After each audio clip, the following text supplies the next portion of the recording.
자, 이 사건이 굉장히 중요한 사건입니다. 이제 복음이 유대 안에만 갇혀 있는 게 아니라 이방인요.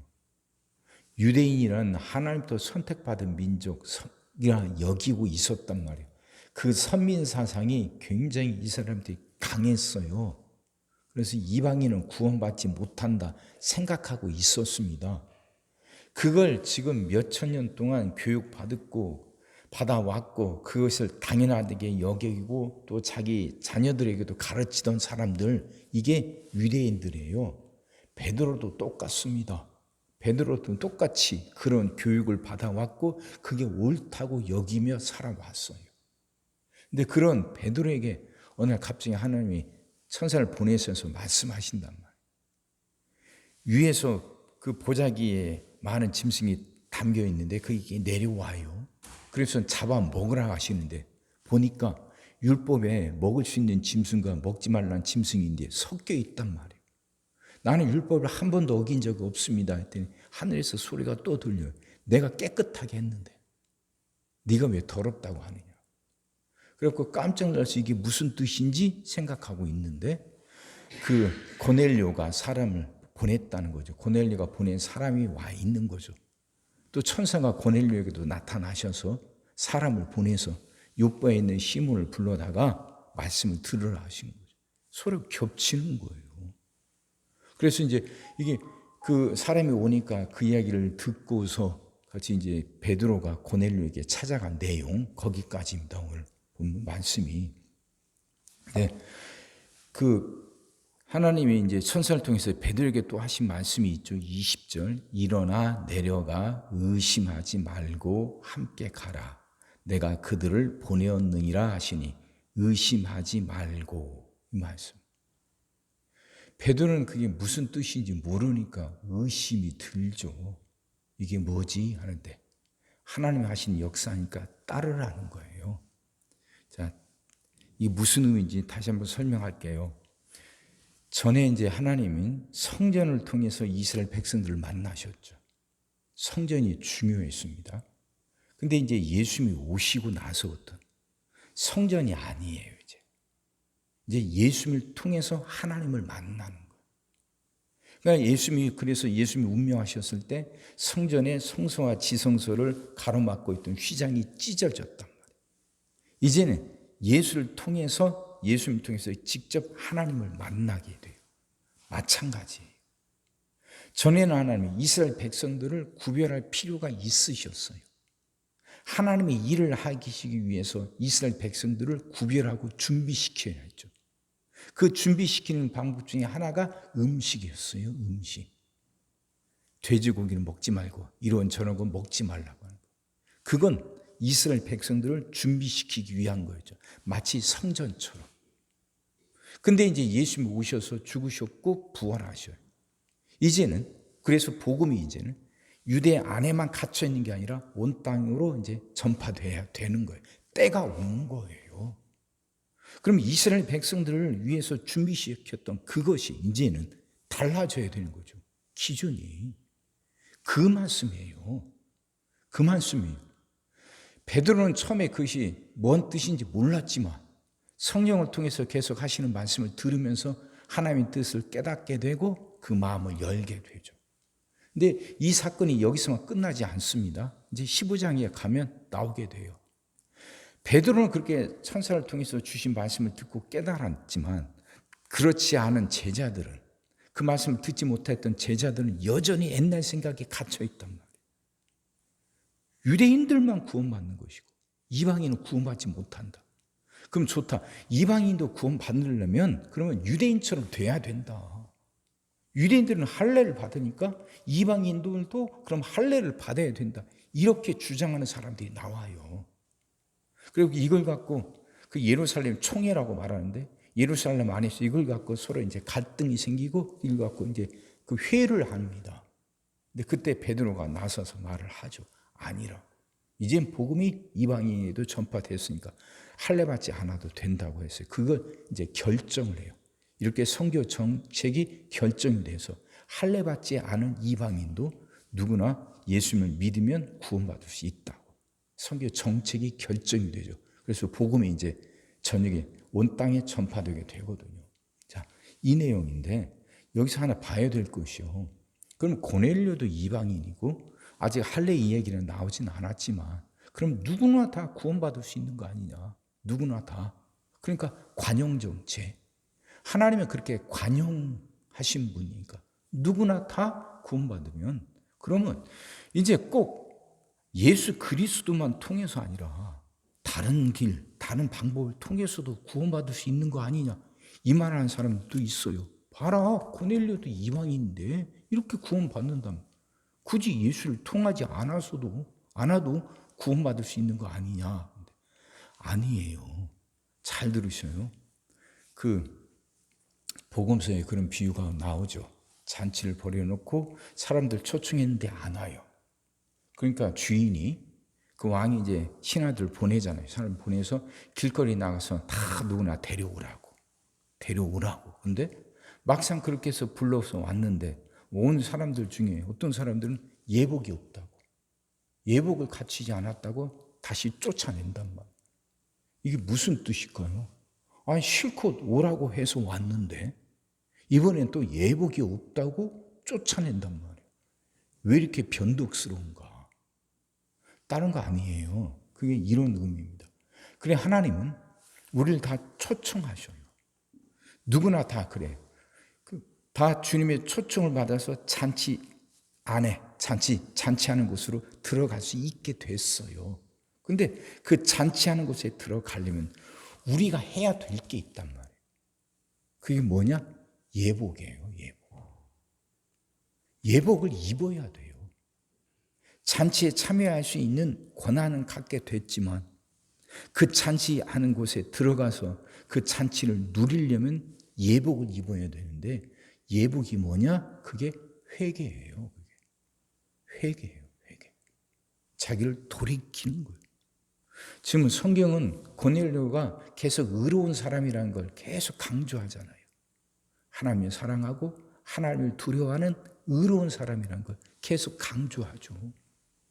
그냥 있는 모습 그대로 누구나 아무나 다 구원받는다면 굳이 고넬료가 의롭고 경건하고 하나님을 두려워해야 할 필요가 없잖아요. 있는 모습 그대로 다 구원받는다면 아무나 다 들어올 수 있다면.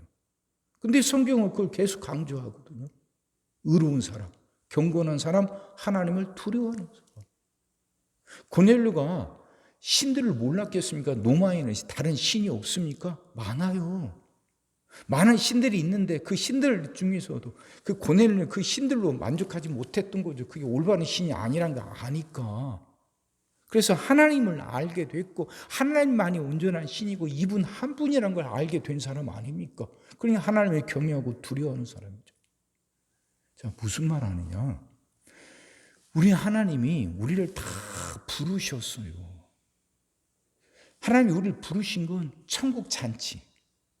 그러니까 꼭 그 천국이라는 게 죽어서만 가는 천국 말하는 게 아니에요. 하나님이 큰 잔치를 베푸시고 버리시고 우리를 부르셨어요.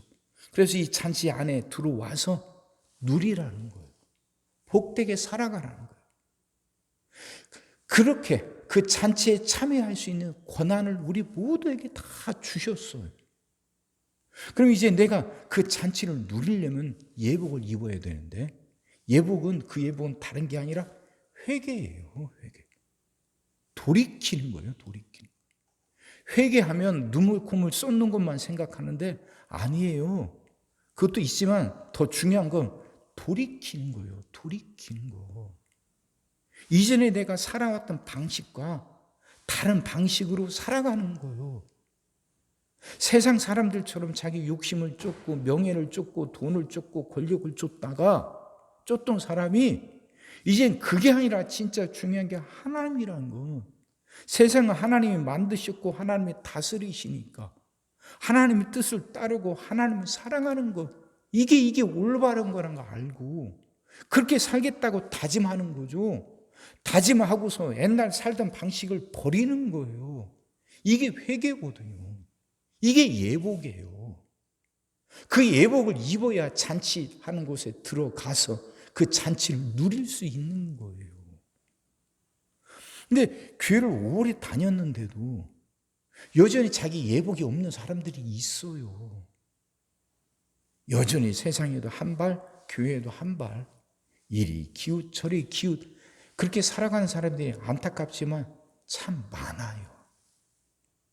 근데 본인은 그 생각을 그걸 잘 못 느껴요. 그래도 내가 누군데, 내가 이 생각들, 이것들 때문에 온전히 하나님을 믿는 백성답게 온전히 돌이키지 못하면서 살아가죠. 그러니 그 하나님이 베푸신 잔치의 기쁨, 그 영광을, 그 복을 누리지 못하고 살아가는 거예요. 사랑하는 성도 여러분, 돌이킵시다. 그러니까 이거 돌이킨다는 건 그래 한 번 돌이켜서 끝났으면 참 좋은데 사람들이 미련해요. 예복을 스스로 더럽히기도 해요. 그러니 말씀으로 자꾸 자기를 깨끗하게 해야지. 말씀으로 자꾸 예복을 깨끗하게 하고 기도로 자기를 깨끗하게 하면서 하나님이 주시는 은혜를 누리며 살아가야죠. 하나님은 잔치를 베푸시는 분이에요. 우리 삶을 잔치하는 삶으로 만들어 주시는 분이에요. 내 삶도 잔치하는 삶이 될 수 있어요. 그럼 예복이 있어야죠. 돌이켜야죠. 하나님의 방식대로 살아가야죠. 세상이 자꾸 나를 유혹하고 자꾸 나를 흔들어. 그것들과 싸워가면서 나를 지켜가는 거예요. 내 결심을, 내 결단을, 내 예복을 지켜가는 거예요. 그것들 때문에 내 예복이 더럽혀지지 않도록. 그래야 은혜를 누린다니까. 그래야 그 잔치하는 삶을 살아갈 수 있는 거예요. 말씀이 깨달아지기 바랍니다. 깨끗한 예복으로 잔치하는 삶을 살아가는 여러분과 제가 되기를 주의 이름으로 축원합니다. 기도하겠습니다. 사랑의 주님, 말씀이 이해가 되게 하시고 깨달아지게 하시고 은혜가 되게 하여 주옵소서. 하나님의 고뇌를 부르셨습니다. 그래 하나님 우리 모두를 다 초청하셨습니다. 큰 잔치, 기쁨의 잔치, 영광의 잔치 자리에 우리를 초청하셨습니다. 근데 그 잔치에 들어가려면 우리에게 예복이 있어야 됩니다. 고넬료는 그 예복을 준비한 사람이었습니다. 그래서 그는 회개한 사람이었고 하나님을 두려워하고 의로운 사람이었습니다. 하나님, 우리도 그렇게 예복을 준비하게 하여 주옵소서. 세상으로부터 돌아서게 하여 주옵소서. 이제 돌이켜 하나님의 말씀대로 하나님의 방식대로 살아가게 하여 주옵소서. 세상 한 복판에서 살아가는 우리지만 그래서 세상으로부터 많은 유혹에 흔들리며 살아가는 우리들이지만 이제는 깨닫게 하시사 이제 돌이켜 예복을 준비하게 하시고 그 예복을 깨끗하게 지켜나가는 우리들 되게 하여 주옵소서. 그 예복이 더럽혀지지 않도록 깨끗하게 지키게 하셔서 하나님이 주시는 잔치의 삶을 그 복된 삶을 누리며 살아가는 우리들 되게 하여 주옵소서. 이 은혜를 주시옵소서. 깨닫게 하시고 이 은혜를 누리며 살게 하여 주옵소서. 오늘도 우리 모든 성도들 위해 기도합니다. 한 사람 한 가정 빠짐없이 일일이 찾아가셔서 오늘도 함께 하시고 은혜 내려 주옵소서. 가정들이 다 평안하게 하시고 식구들이 다 건강하게 하시며 생업이 다 형통하게 하시고 문제들이 다 해결받게 하여 주옵소서. 우리 자녀들을 축복하시고 앞길을 열어 주옵소서. 우리 자녀들이 하나님을 사랑하게 하시고 말씀을 지키게 하시며 하나님께 영광 돌리는 일꾼들로 살아가게 하여 주옵소서. 하나님 우리에게 새날을 주시는 분임을 믿습니다. 성도들은 질병을 이겨내고 물질의 어려움을 극복하고 수많은 문제들을 해결하며 살아가는 새날을 살게 하시고 교회는 예배가 살아나 빈자리가 가득 채워지며 언제나 생명의 역사가 일어나는 그 새날을 살게 하여 주옵소서. 오늘도 모든 성도들 눈동자처럼 지키시고 복된 길로 인도하여 주옵소서. 믿사옵고 예수님의 이름으로 기도하옵나이다. 아멘. 아멘.